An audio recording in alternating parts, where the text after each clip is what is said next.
I remember the exact way she said it, as if it were a casual suggestion on a Sunday afternoon, though it landed like a cold stone in my chest. "Let's open our relationship. I need to relieve myself." I stared at the text, my phone buzzing quietly in my hand. No anger, no panic. Just the slow, internal clicking of something inside me snapping into focus. My mind replayed the phrase over and over, not as a betrayal, not as an insult, but as a clear boundary drawn in air I hadn't agreed to inhabit. "Okay," I typed, short, neutral, not a yes, not a no, just acknowledgement. I didn't expect her to feel the weight of it, I only knew I had to. After that, the next few hours passed in a quiet haze. I went through the motions, dishes, laundry, the usual Thursday night routines, but each action felt like a rehearsal for the change I was about to make. The decision didn't arrive as drama, and I didn't announce it. It was administrative, precise. I changed the locks. The sound of the metal clicking shut behind me carried more finality than any conversation could. Keys rearranged in my pocket, doors locked against shared access I no longer consented to. It wasn't anger, it wasn't revenge. It was self-respect in motion. My apartment became a private space again, the kind that didn't need explanations or apologies.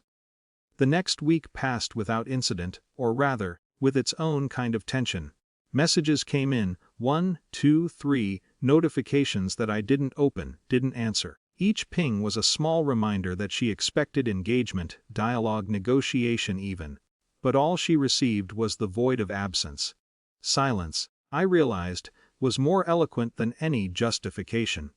I remembered moments from our past as I sat alone in the apartment, how we had laughed in the kitchen, how she used to tease me about leaving socks on the floor. Ordinary things, now refracted through this new lens of absence. I felt grief, yes, but also a subtle relief that I had room to breathe without pretense. My dignity was intact, her desire to push boundaries was acknowledged but not enabled.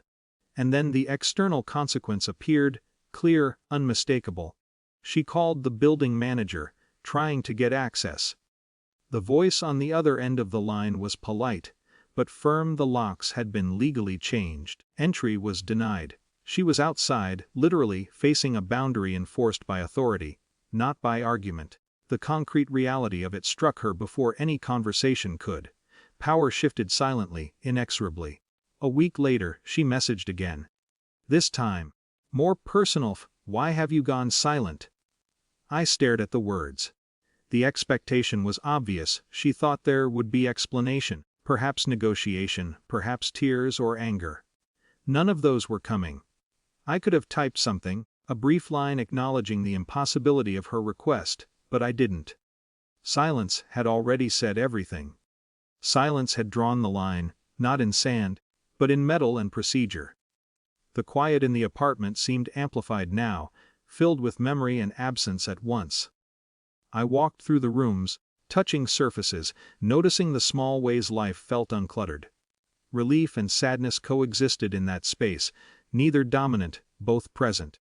It was a liminal state, a week of suspension that marked a boundary more clearly than any argument ever could. I thought about what she must have felt: confusion, perhaps frustration. Likely disbelief that I wouldn't engage in the dialogue she had rehearsed in her head. But that wasn't my concern. My concern was the clarity of my own choices. Her needs, her requests, her sense of entitlement were irrelevant here. What mattered was that I hadn't compromised my own sense of self. There were small, almost imperceptible victories in that week. I slept better, without anticipation of conflict. I walked in the streets noticing how open the world felt when not constantly negotiating someone else's boundaries. I didn't celebrate, I didn't need to, but there was a calm, professional satisfaction in knowing that I had acted decisively, quietly, correctly. When I finally responded, it was minimal, neutral, factual, a single line acknowledging the change in locks and the impossibility of her request. No accusations, no explanations, no moralizing. Just the statement of reality. And if I didn't respond at all, that too would be enough. Silence had authority, and it didn't require performance. Even now, weeks later, there's a tension that remains. We've moved into separate rhythms. I don't know if she has truly understood, or if she continues to puzzle over the week of silence. I don't dwell on it. There's no satisfaction in guessing her thoughts. What exists is the knowledge that a boundary was drawn and maintained, decisively, without spectacle. My dignity remains untouched. I carry the memory lightly, a reminder that self-respect sometimes requires withdrawal rather than confrontation. That power can be quiet and unassailable, enforced not through volume but through action. That victory doesn't need celebration to be complete, and perhaps the most difficult part is knowing that I could have engaged, could have argued, could have justified, but I didn't. I let consequence, authority, and my own boundaries speak. It was enough. It was everything. The apartment is still mine. The silence, once heavy, now feels like a cushion around my life. There is no bitterness in it, only the calm satisfaction that I preserved myself, unshaken by demands I could never accept.